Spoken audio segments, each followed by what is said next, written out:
함께 성경이 있는데 오늘 소리를 잘 맞춰서 되게 또박또박 잘 읽으시네요. 감사합니다. 부르심의 소망이란 제목으로 하나님의 말씀 전하도록 하겠습니다. 에베소서는 사도 바울이 감옥에서 성도들을 생각하며 쓴 편지입니다. 하나님의 사랑과 그리고 성도들을 향한 마음, 그리고 교회를 향한 간절함과 감사함에 그 감동의 마음이 진하게 드러납니다. 1절에 그러므로 주 안에서 갇힌 내가 너희를 권하노니 너희가 부르심을 받은 일에 합당하게 행하라 말합니다. 여기서 4장 1절에 그러므로는 앞의 내용을 봤습니다.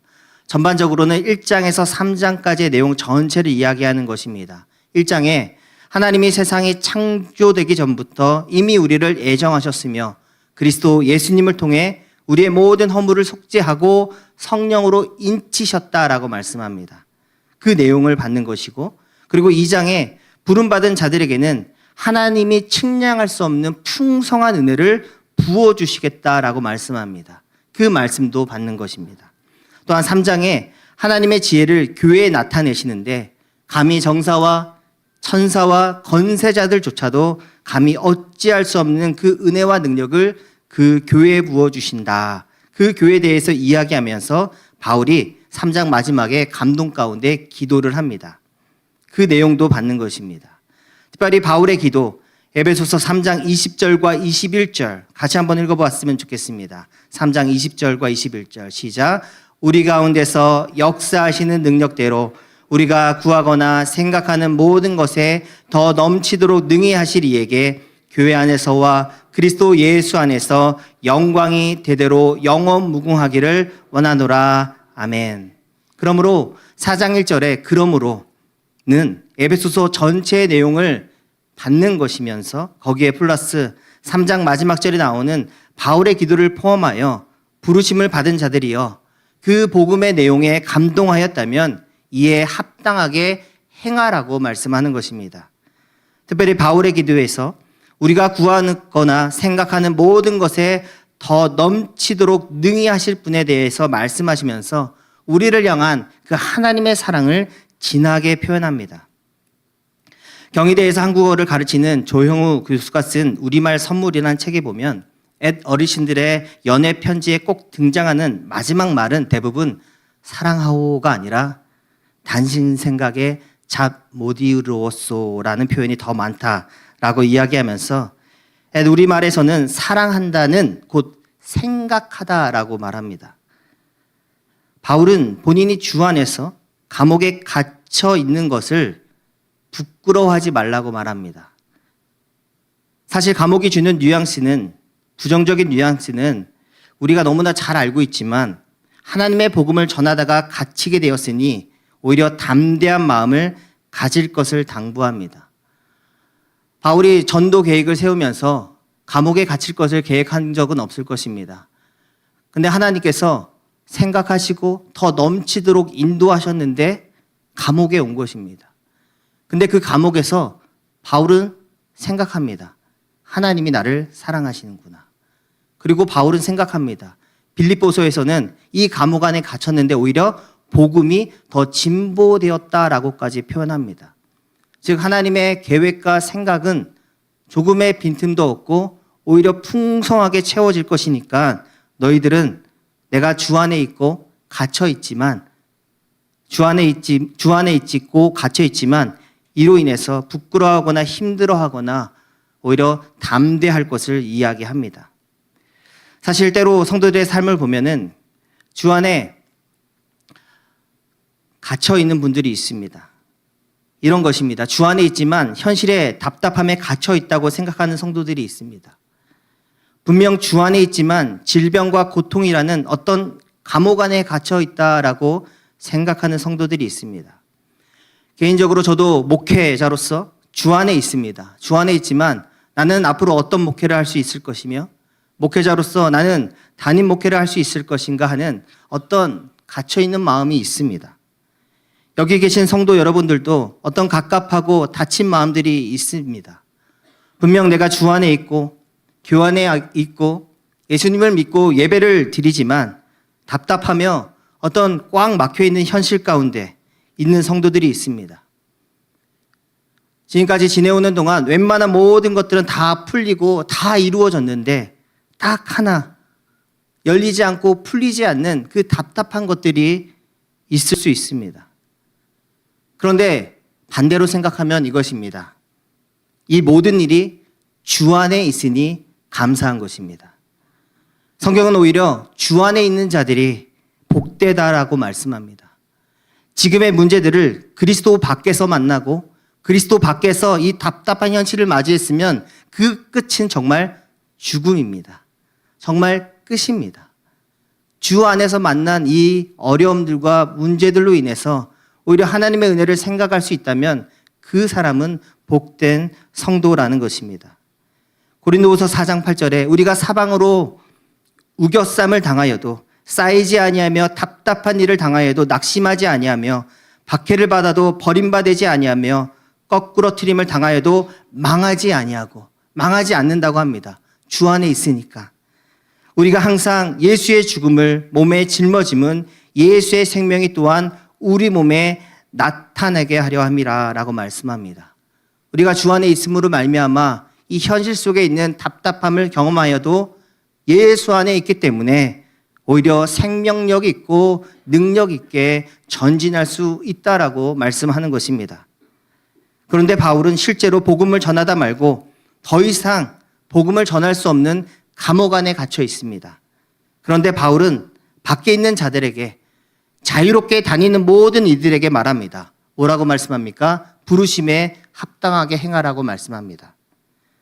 그래서 오늘 본문의 말씀을 통해서 주 안에 있음에도 불구하고 답답하다 느끼고 경험하는 모든 성도들에게 서너 가지를 당부합니다. 2절과 3절입니다. 같이 한번 읽습니다. 시작. 모든 겸손과 온유로 하고 오래 참음으로 사랑 가운데서 서로 용납하고 평안에 매는 줄로 성령이 하나 되게 하신 것을 힘써 지키라 말합니다. 첫째는 겸손하라. 모든 겸손 가운데 겸손하라고 말씀합니다. 당시 고대 문화, 그리스 문화에서는 겸손은 노예만이 가져야 하는 덕목입니다. 나의 주인은 누구이고 나는 그의 노예다라는 배경에서 겸손을 해석했습니다. 그러므로 바울이 부르심을 받은 자들에게 겸손하라고 말하는 것은 주인 되시는 하나님 앞에 나는 노예입니다라는 선포입니다. 나는 섬기는 종입니다라는 의식을 가지고 선언하며 살라고 우리에게 당부하는 것입니다. 혹시 주 안에 갇혀 있습니까? 이 자체를 우리는 받아들일 때 그 사람이 겸손한 것입니다. 주 안에서 나는 주의 노예이고 나의 주인이 하나님임을 고백하는 것입니다. 나를 부르신 분, 그분은 하나님의 그 능력과 그 존재와 가치는 너무나 크고 위대하기 때문에 나를 부르신 주인 앞에 나는 쓸모 있는 자이며 나는 가치가 있는 존재라고 고백하는 것입니다. 겸손하게 행하는 자가 그러한 모습을 살아가고 있다라는 것입니다. 그래서 겸손의 핵심은 그 초점이 나에게 있지 않습니다. 하나님에게 있습니다. 하나님을 아는 것이 겸손의 시작입니다. 13절, 우리가 다 하나님의 아들을 믿는 것과 아는 일에 한 해가 되어 온전한 사람을 이루어 그리스도의 장성한 분량이 충만한 데까지 이르리니 하나님을 아는 것을 힘쓰고 믿는 것을 의지하는 것을 힘쓰는 그 성도가 겸손하고 하나님의 복된 길을 걸어가고 있는 성도입니다. 특별히 구원의 관점에서 사실 우리가 한 것은 아무것도 없습니다. 나는 허물과 죄로 죽은 자인데 측량할 수 없는 하나님의 사랑과 은혜로 부름받고 구원받은 것이기 때문에 모든 겸손 가운데 우리는 생활할 수 있어야 합니다. 새해가 되어서 지난 교회에서 섬겼던 담임 목사님에게 전화를 드렸습니다. 새해 복 많이 받으세요. 인사를 드리고 이런저런 대화를 나누었습니다. 그런데 제 후임으로 왔던 목회자가 1년도 안 되어서 나갔다라는 이야기를 들었습니다. 아니 어떻게 그런 일이 있을 수 있습니까? 라고 묻고 대화했더니 그 목사님이 제 후임으로 왔던 목사님이 여름이 채 되기도 전에 본인은 이 교회에 설교하러 왔고 청년부를 담당하러 왔지 허드렛 일이나 하러 온 거 아닙니다 라고 이야기하면서 사역을 그만두겠다고 떼를 쓰더랍니다. 그런데 성도 여러분, 목회자가 교회를 섬기고 세우려면 생각보다 굉장히 많은 손이 필요합니다. 허드렛 일을 해야 합니다. 저도 장지교회 온 지 1년이 되었습니다. 처음 교회 와서 가장 먼저 한 사역은 전 목사님이 저를 옥상으로 데려갔습니다. 굉장히 무서웠습니다. 다른 것 때문에 무서웠던 것이 아니라 옥상 꼭대기를 올라가서 긴 현수막을 설치하는 작업을 했습니다. 아파트 한 5층 정도 높이입니다. 바람은 차고 매서웠습니다. 그리고 올해도 어김없이 옥상에 올라가서 전 목사님과 작업을 했습니다. 해체 작업은 박 목사님과 했습니다. 사실 지난 교회에서도 아파트 한 10층 정도 높이 올라가서 십자가 LED 작업을 우리 목회자들이 했습니다. 고되고 수고하는 그 허드렛 일 하는 것이 부끄럽고 수치스럽다 생각한 적이 한 번도 없습니다. 장지교회에 와서 가장 많이 한 작업과 일은 발렛 파킹입니다. 살면서 이렇게 많은 차를 운전하고 발렛을 할 수 있구나라는 생각이 들 정도입니다. 굉장히 고되고 피곤합니다. 그러나 이것이 교회를 세우고 성도를 섬기는 그 한 축임을 알기 때문에 발렛 파킹비 안 받습니다. 화 안 냅니다. 오히려 기쁘고 감사한 가운데 섬깁니다. 어떤 분이 이런 말을 했습니다. 인생은 고통의 바다의 연속이다 말합니다. 맞습니다. 그런데 그리스도 밖에서의 고통은 죽음입니다. 그리스도의 밖에서의 고통은 그 물속에 빠져서 허우적대다가 죽는 것입니다. 그러나 그리스도 안에서의 노동과 어려움은 복입니다. 한 해가 시작되었지만 우리 중에 25년도에 기도했던 제목들이 다 응답되어서 여기 오신 분들이 있습니까? 없습니다. 새해가 시작되어서 몸도 가볍고 마음도 가볍고 지갑도 두둑한 분들이 있습니까? 없습니다. 여전히 해결해야 할 문제와 골칫거리가 계속 따라다닙니다. 그런데 이 모든 일을 어떻게 하라고요? 모든 겸손 가운데 순종함으로 고되고 힘든 일을 하나하나 해나가면 마침내 하나님께서 응답하시고 우리에게 잘했다, 수고했다고 칭찬하신다는 것입니다. 그러므로 교회 안에서 고되고 힘든 일, 마치 허드렛 일 같은 일들을 감당하시기 바랍니다.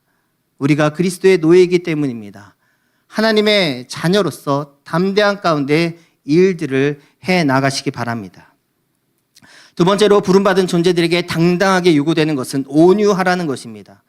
마태복음 11장 29절에 나는 마음이 온유하고 겸손하니 나의 멍에를 메고 내게 배우라.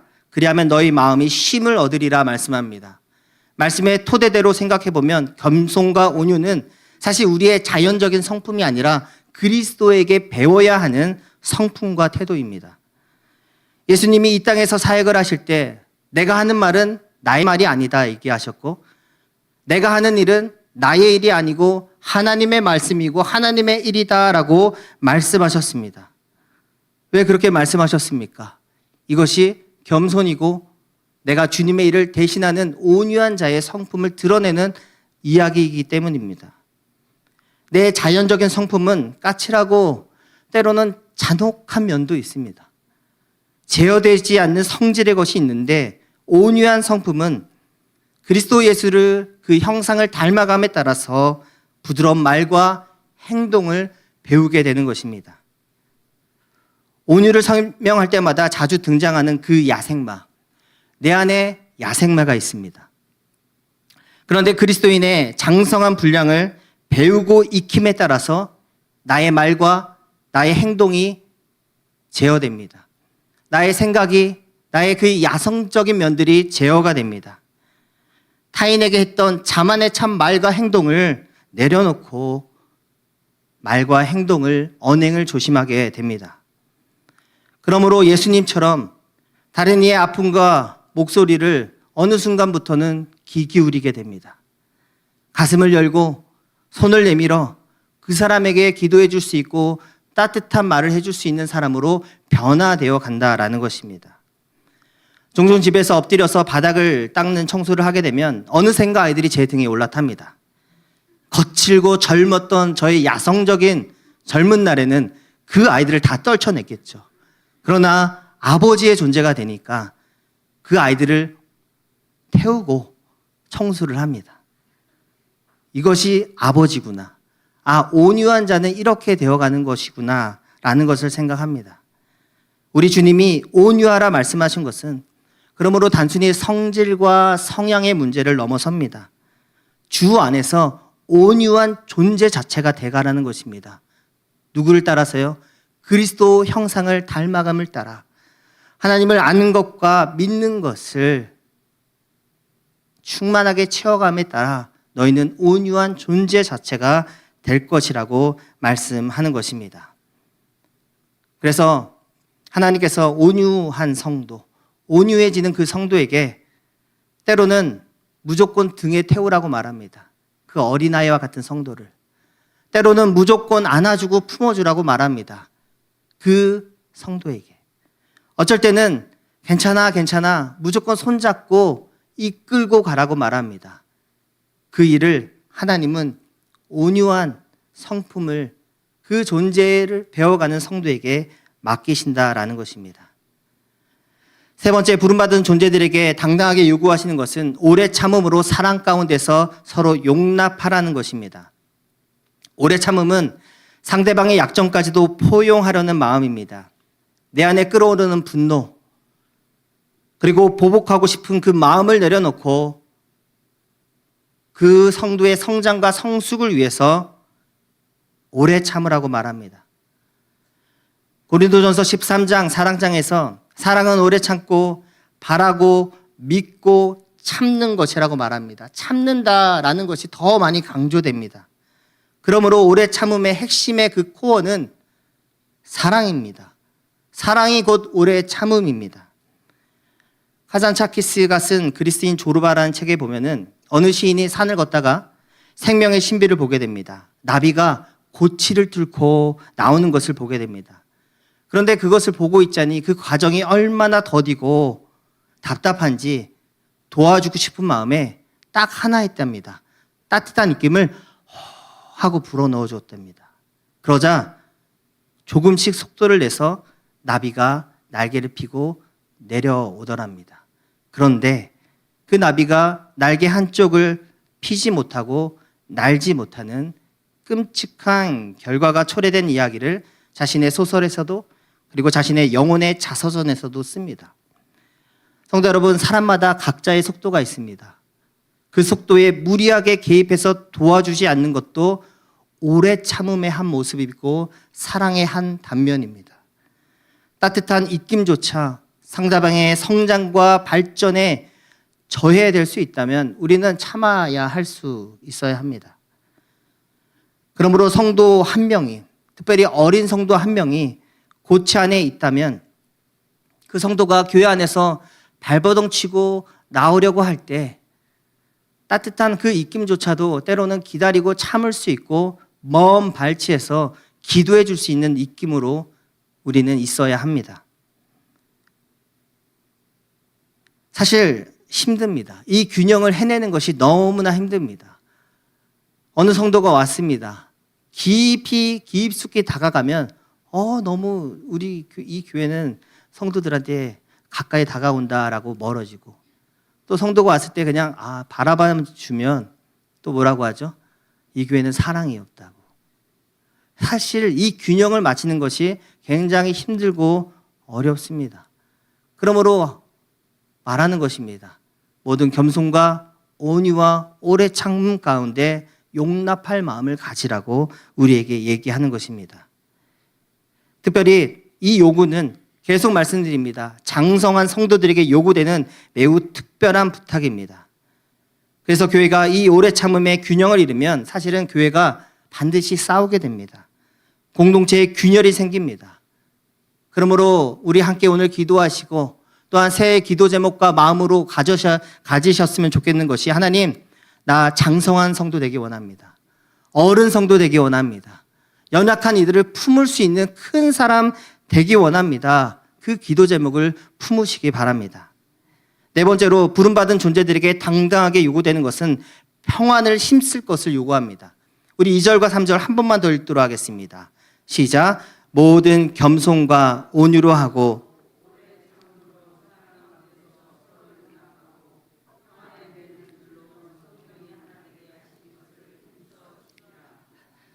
평안에 매는 줄로 성령이 하나 되게 하신 것을 힘써 지키라고 말합니다.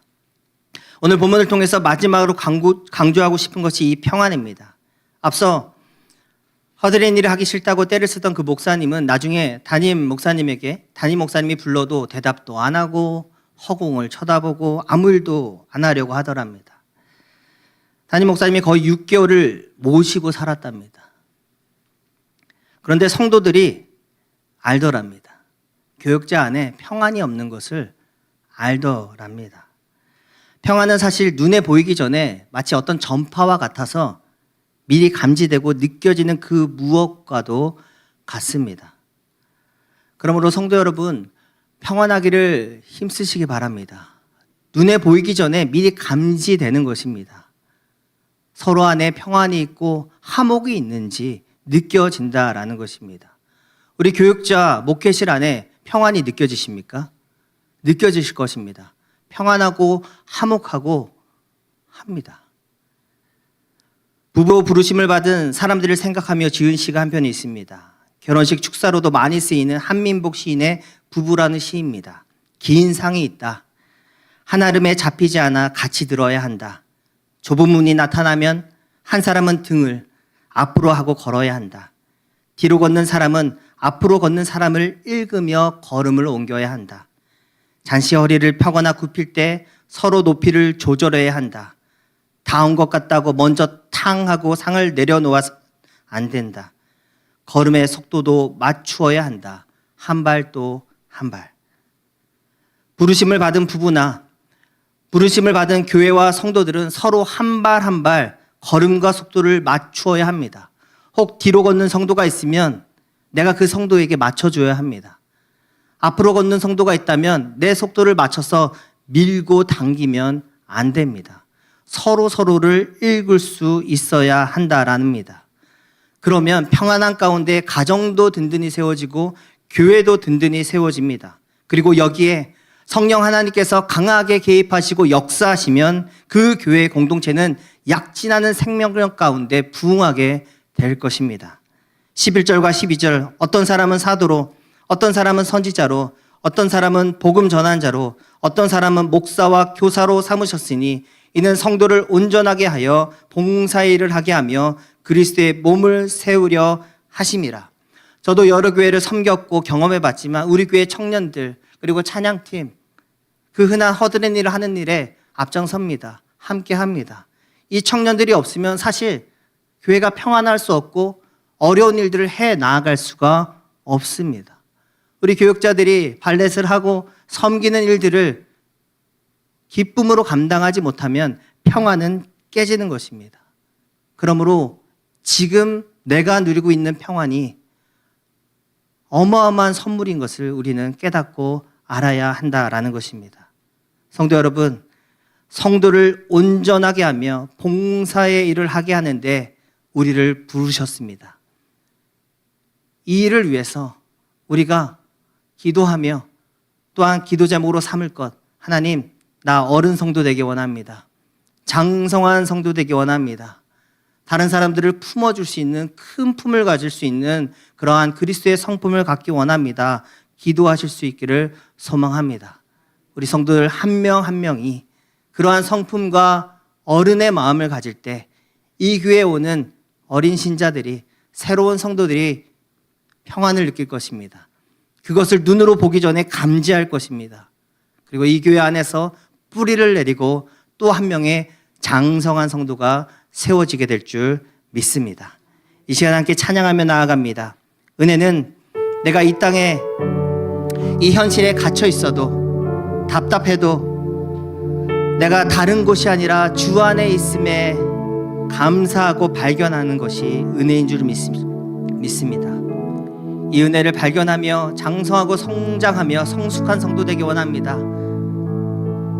기억하며 함께 찬양하겠습니다. 주님의 은혜가 시작되었습니다.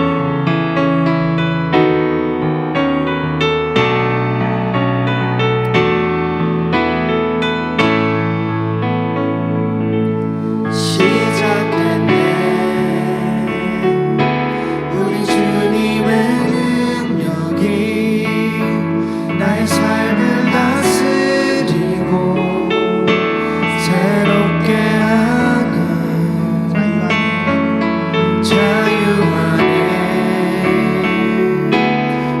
사망으로부터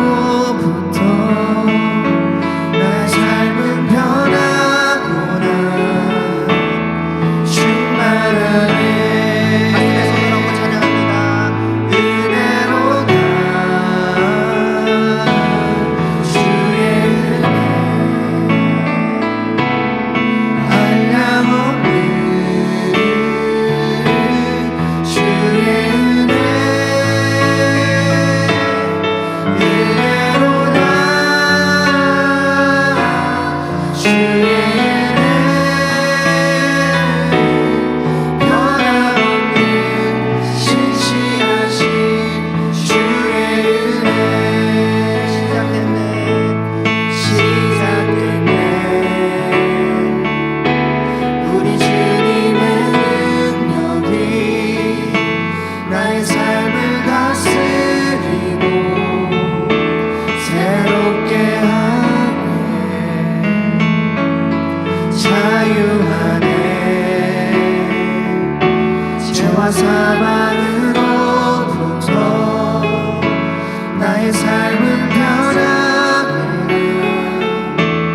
충만하네. 은혜로다 주의 은혜 한량없는 주의 은혜 은혜로다 주의 은혜 변함없는 신실하신 주의 은혜 더 은혜로다. 은혜로다 주의 은혜 한량없는 한량없는 주의 은혜 은혜로다 주의 은혜 변함없는 신실하신 주의 은혜. 우리 그리스도인들은 말을 참 잘합니다. 차라리 말을 못하면 그 평화가 깨지고 무너지는 일이 없을 텐데, 내 입장에서는 따뜻한 조언이라 말하지만 상대방의 의지를 꺾고 내 뜻을 관철시킬 때가 많습니다. 이 시간에 기도하실 때 하나님, 기도하는 사람 되겠습니다. 장성한 사람으로서 그들을 품어주는 사람 되겠습니다. 어린아이와 같은 성도들을 보호하고 하나님의 마음으로 예수님의 성품으로 안아줄 수 있는 그러한 장성한 성도 내가 될 수 있게 하여 주시옵소서. 우리 교회가 50주년입니다. 어른 교회입니다. 더 장성하고 크고 지역사회를 품을 수 있는, 어려운 이웃과 성도들과 목회자들을 품을 수 있는 그런 큰 교회 되게 하여 주시옵소서. 이 시간에 우리 자녀들을 놓고 교회를 놓고 나 자신을 놓고 주여 한번 부르며 기도하며 나아갑니다. 하나님 주여, 하나님 아버지 감사합니다. 우리가 장성한 분량에 이르는 하나님의 사람 될 수 있게 도와주시옵소서. 하나님을 아는 것과 또한 믿는 것에 하나가 되는 그러한 장성한 어른 성도 될 수 있게 은혜를 베풀어 주시기 간절히 소망합니다. 어린아이를 품을 수 있고 이 교회에서 뛰노는 아이들을 품을 수 있고 이 교회에 와서 혹여나 자기 멋대로 행하는 청소년들을 바라봤을 때 그들을 안아줄 수 있고 바라봐줄 수 있는 그러한 어른 성도들 다 되어줄 수 있게 은혜를 베풀어 주시기 간절히 소망합니다. 사실 그리스도인들 너무 말을 잘합니다. 차라리 말을 못하고 기도하고 품어줄 수 있으면 좋은데 말을 너무나 잘해서 평화가 깨지고 관계가 깨지고 무너질 때가 많습니다. 따뜻한 조언이라고 말하지만 내 뜻을 관철시키며 상대방을 누르고 묵살하려는 모습들이 있습니다. 하나님 그러한 모습들을 다 떨쳐내고 모든 겸손과 온유함과 아버지 상대방을 용납할 수 있는 가운데 아버지 세워줄 수 있는 장성한 성도 될 수 있도록 도와주시옵소서. 예수 그리스도를 닮아가는 성분 될 수 있게 도와주시옵소서.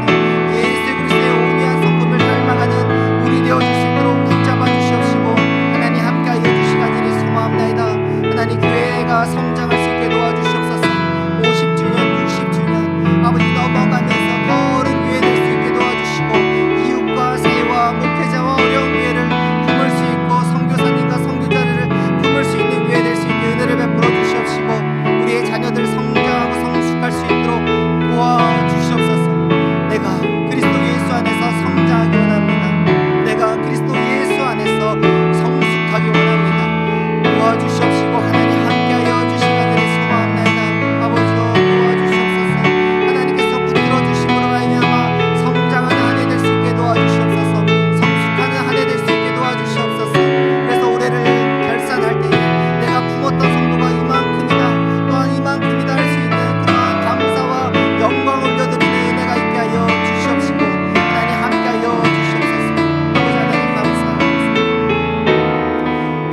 마지막으로 한 번 더 기도합니다. 우리 교회 안에 연약한 성도들이 있습니다. 몸이 약하고 아픈 성도들이 있습니다.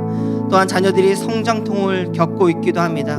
이 시간에 기도하실 때 하나님, 모든 성도들이 주 안에 갇혀 있다는 이 현실을 오히려 감사할 수 있고 그리스도 밖이 아니라 주 안에 있는 지금의 자리에서 돌파하며 성장할 수 있도록 도와주시옵소서.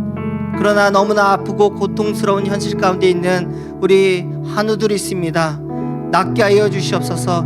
깨끗하게 하여 주시옵소서. 이 시간에 함께 한 번 더 주여 부르고 기도하도록 하겠습니다. 주여, 하나님 아버지 감사합니다. 우리 교회 안에 아프고 연약한 성도들이 있습니다. 너무나 아파서, 너무나 힘들어서 아버지 괴로워하고 있는 성도들이 있습니다. 낫게 하여 주시옵소서. 가서 치유하여 주시옵소서. 가서 어루만져 주셔서 새롭게 하여 주신 은혜를 경험하게 하여 주시기를 소망합니다. 하나님 도와주시옵소서. 난 우리 자녀들이 성장통을 겪고 있기도 합니다. 하나님, 이 성도들이 주 밖에 있는 것이 아니라 그리스도 안에 있어서 어려움을 아버지 만났음을 기억하면서 오히려 감사할 수 있게 하시고 주 안에서 성장할 수 있도록 도와주시옵소서. 주 안에서 오히려 이 지금의 자리가 은혜의 자리를 깨달을 수 있는 아버지 그러한 마음도 허락하여 주시기를 소망합니다. 또한 우리 교회 안에 아버지 올해 10명이 가까운 아이들이 또한 탄생합니다.